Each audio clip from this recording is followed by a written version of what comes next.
자, 그 다음으로 형제님이 그 성경 말씀, 하느님 말씀에 맞들이고 있다고 하셨는데, 정말 훌륭한 일입니다. 이것은 정말 큰 축복이에요. 제가 봤을 때. 왜냐하면 맛을 느껴야 성경을 읽을 수 있거든요. 맛을 느끼지 못하면 따분하고 그냥 지루하고 졸려요. 그렇게 말한 분들 많이 있어요. 성경만 딱 피면은 졸립다, 따분하다, 지루하다.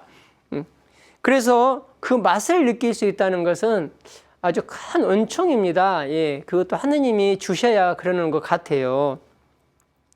자, 그런데 여기에서도 이제 형제님과 함께 이렇게 한번 대화는 할 수 없으니까 제가 이제 개인적으로 그냥 일방적으로 말씀드리는 거잖아요. 이렇게 말씀드리고 싶은 거는, 자, 성경책과 매일 미사책을 바라보는 관점에 대해서 이제 나누려고 그래요. 또 이 방송을 보고 계신 분들도 좀 궁금할 수도 있죠. 그 아까 형제님이 하신 말씀, 성경책을 가지고 와야 되는데 매일 미사책을 보고 있으니까. 자, 결론부터 말씀드리면은요, 형제님 말씀처럼 성경책을 가지고 다니는 것이 정석입니다. 그게 맞아요. 그 개신교 신자분들 보면은요, 그 개신교 신자분들 꼭 성경책을 가지고 다녀요. 그리고 그 성경책을 가슴에 탁 이렇게 대고 이렇게 다닙니다. 그러면은 제가 봤을 때 참 믿음이 좋게 보입니다. 그리고 정말 거룩하게 보여요, 그분들이. 이게 정석이라는 거죠. 그런데 우리는 항상 양면성을 볼 줄 알아야 돼요. 양면성. 항상 그걸 볼 줄 알아야 됩니다. 자, 매일 미사책은 편하다는 이유도 있겠지만 성경을 통해서 보지 못한 부분들도 많이 있습니다. 예를 들면 미사 경문이라든지 또 성인들의 기념일, 축일, 대축일, 여기에 대해서 알려주고, 또 그 축일에 성인 성녀들에 대해서 소개를 해주지요. 매일 미사책이 없다면 오늘 어떤 성인의 축일인지를 잘 몰라요. 솔직히 우리가. 매일같이 그 성당 달력 들여다보지 않잖아요. 그리고 매일 묵상도 참 좋지요. 우리가 묵상을 하다가 어느 방향으로 가닥을 잡아야 할지 그 매일 미사책을 보면서 우리가 잡을 수 있는 겁니다.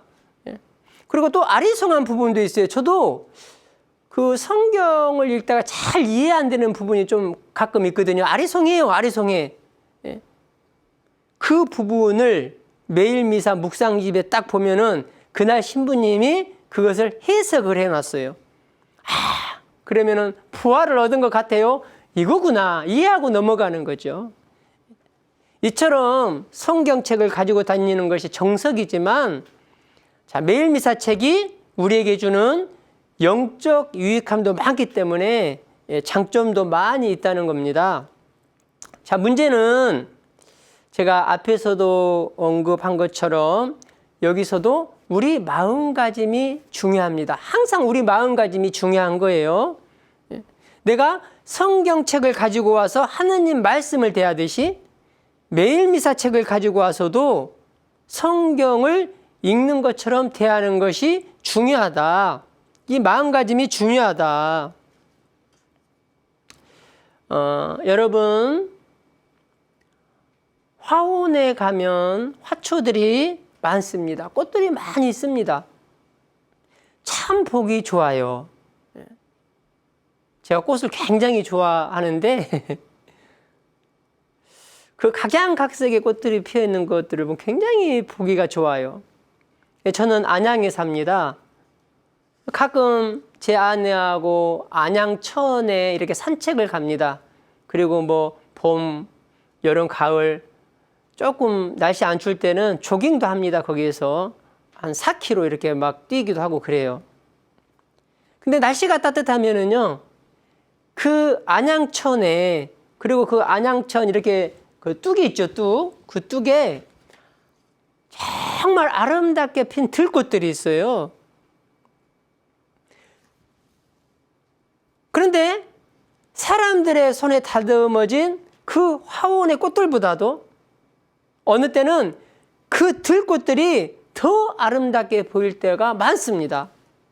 그래서 실제로 감탄을 하면서 넋을 놓고 바라볼 때가 많이 있습니다. 무슨 말씀을 드리려고 하는가 하면 우리가 폭넓게 바라볼 때, 다시 말해서 원래는 성경을 들고 다니는 것이 정석적인 행동이지만 그 정석과는 다르더라도 죄가 되지 않는다면 이해하고 품어줄 수 있을 때 그 너머에 있는 아름다움을 볼 수 있다는 거죠. 자, 사연을 보내주신 우리 형제님 감사드리고요. 또 이 부분에 대해서는 저도 이제 이렇게 여기저기 이제 봉사며 다니다 보니까 어느 본당에서는 이제 어떤 신부님이 그렇게 성경책 가지고 다녀라 이렇게 말씀하신 거 저도 들었거든요. 그래서 이제 거기에 대해서 저도 꼭 형제님이 말해서가 아니라 다른 분들도 말씀하시니까 거기에 대해서 한번 이렇게 생각해보고 묵상해서 여러분들에게 들려드리는 겁니다. 자, 형제님에게는 시편 25편 12절에서 14절의 말씀을 봉독해 드리겠습니다. 주님을 경외하는 이 누구인가? 그가 선택할 길을 가르쳐 주시리라. 그의 영혼은 행복 속에 머물고 그의 후손은 땅을 차지하리라. 주님께서는 당신을 경외하는 이들과 사귀시고 당신 계약을 그들에게 알려주신다. 네, 우리가 영적으로 진보해 갈 때 상대방이 자꾸 눈에 들어올 수가 있어요. 성당에서도 같이 봉사하는 사람들 중에서도 봉사자들 중에서도 자꾸 내 눈에 뭐가 들어와요. 무슨 말씀인지 알죠? 마음에 잘 안 들어요. 우리가 영적으로 진보해 갈 때, 영적으로 진보해 가지 않을 때는 열심히 하지 않을 때 그게 눈에 안 들어옵니다. 근데 열심히 할 때는 그게 눈에 들어와요. 그런데 그때 그 부분을 그대로 놔둬야 합니다. 인정해 주라는 거예요. 그리고 나서 우리는 주님을 경외하는 데만 힘을 쏟아야 합니다. 즉 내가 가야 할 길을 그냥 가라는 거예요. 내가 완덕을 향해서도 가기 바쁜데 이것저것 다 살피다 보면 언제 완덕을 향해서 나아갈 수 있겠는가 이 말입니다. 다 코치해 주다 보면 내 스스로가 가야 할 길을 못 가요. 자꾸 눈에 들어오기 때문에. 이거는 제 이야기가 아닙니다. 성인들의 이야기예요. 그대로 놔두고 인정하고 내가 완덕을 향해서 가기도 바쁘니까 그냥 놔두고 내 갈 길을 가라는 거예요. 그냥. 자, 지금 시편 말씀 제가 봉독해 드렸는데 그 말씀이 이렇습니다. 주님께서는 당신을 경외하는 이들과 사귀신다. 자, 누구와 사귀어요? 주님이 당신을 경외하는 이들과 사귀십니다. 또 당신을 경외하는 이들에게 당신의 계약을 알려주신다. 공동번역을 제가 찾아보니까 어떻게 나와 있느냐면요. 당신을 경외하는 이들에게 당신의 생각을 털어놓으신다. 이렇게 나와 있어요. 이거 대단한 말씀입니다, 여러분. 하느님이 저와 여러분들에게 하느님 당신 생각을 털어놓는다고 한번 생각을 해보세요. 대단하잖아요, 저희가. 사실 우리가 그 주인공일 수 있거든요. 그러면 우리도 그 인간관계에서 아무에게나 우리 생각을 털어놓지 않아요.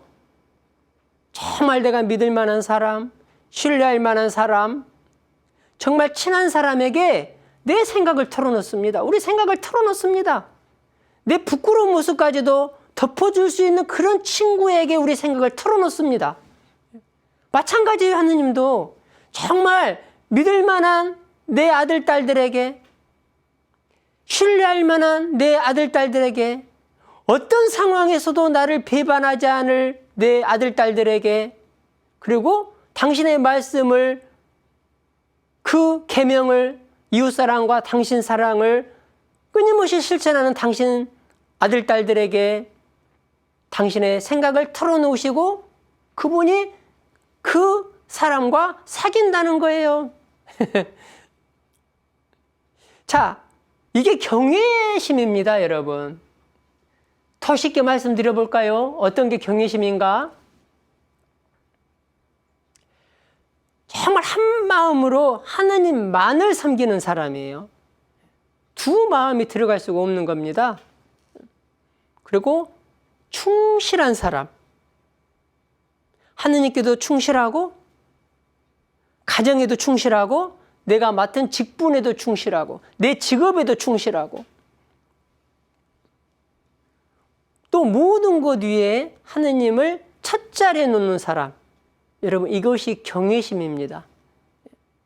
이런 사람과 하느님은 사귀시고, 이런 사람에게 당신 계약을 알려주시고 당신 생각을 털어놓으신다.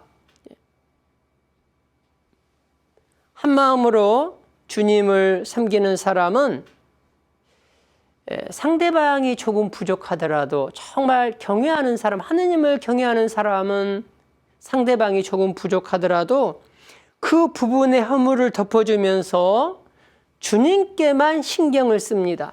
그리고 내가 가야 할 길만 갑니다. 근데 이런 경우는 있어요. 어떤 직분을 맡았어요. 어떤 회장 자리라든가 어떤 교회에서 큰 직분을 맡았다고 합시다. 그러면 내가 회장이기 때문에 우리 봉사자가 벗어나는 행동을 해요. 그러면 회장이기 때문에 그 사람을 바로 잡아줘야 됩니다. 회장은. 그럴 수는 있어요. 그렇지만 이 사람 저 사람 다 신경 쓸 필요는 없다는 겁니다. 자, 이렇게 했을 때 우리는 더욱더 영적으로 앞으로 전진할 수가 있는 것이죠. 자, 형제님께서 그렇게 나아갈 수 있도록 제가 응원하겠습니다. 다시 한번 형제님께 감사드립니다.